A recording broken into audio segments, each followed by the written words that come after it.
نواب جاتی ہے نائلہ اور حمزہ کے پاس اور اس کو جا کر کہتی ہے کہ کچھ تو ترس کھاؤ میری ثنا پر، اس کی حالت دیکھو کتنی خراب ہو چکی ہے، ساری رات یہ روتی رہی ہے، بالکل بھی سوئی نہیں ہے، اگر اس سے کوئی غلطی ہو گئی ہے تو میں تم سے ہاتھ جوڑ کر معافی مانگتی ہوں، لیکن اس کے ساتھ کچھ بھی ایسا ویسا نہ کرو حمزہ۔ حمزہ کہتا ہے کہ میں آپ لوگوں کی کسی بھی بات میں نہیں آنے والا، آپ لوگوں نے میرے ساتھ اور میرے خاندان کے ساتھ جو کچھ بھی کیا ہے اس کا انجام تو آپ لوگوں کو بھگتنا ہی پڑے گا، اور میں نے تو ابھی اس کو کچھ کہا ہی نہیں، اگر میں کچھ کہنے پہ اتر آیا تو آپ لوگ برداشت نہیں کر پائیں گے۔ ثنا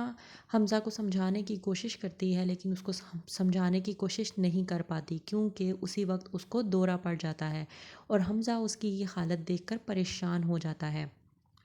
دانش رانیہ کو لے آتا ہے کمرے میں اس کی ماں کے پاس۔ رانیہ کی ماں اسے دیکھ کر بہت زیادہ پریشان ہوتی ہے اور اس کو سمجھانے کی کوشش کرتی ہے کہ بیٹا رانیہ تم اس طرح کے کام مت کیا کرو، مت الجھا کرو ان لوگوں کے ساتھ، ان لوگوں کو کچھ بھی مت کہا کرو، یہ بہت ظالم ہیں، یہ لوگ ظلم کرنے سے باز نہیں آئیں گے، ان لوگوں کا جو دل کرے گا یہ وہ ہم لوگوں کے ساتھ کریں گے، تو بہتر یہی ہے کہ تم باز آ جاؤ، تم ان لوگوں کو کچھ بھی مت کہا کرو۔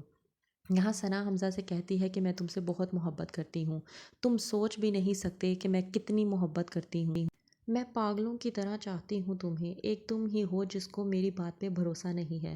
لیکن تم نہیں جانتے کہ میں نے یہ سب کچھ صرف اور صرف تمہاری محبت کی خاطر کیا ہے تاکہ میں تمہیں پا سکوں، لیکن تم ان سب باتوں کو نہیں سمجھتے۔ حمزہ کہتا ہے کہ تم نے میرے ساتھ اور رانیہ کے ساتھ جو کچھ بھی کیا ہے اس کا انجام تو تمہیں بھگتنا ہی ہوگا، کیا ہوگا دیکھتے رہیے ڈرامہ سیریل گھاٹا۔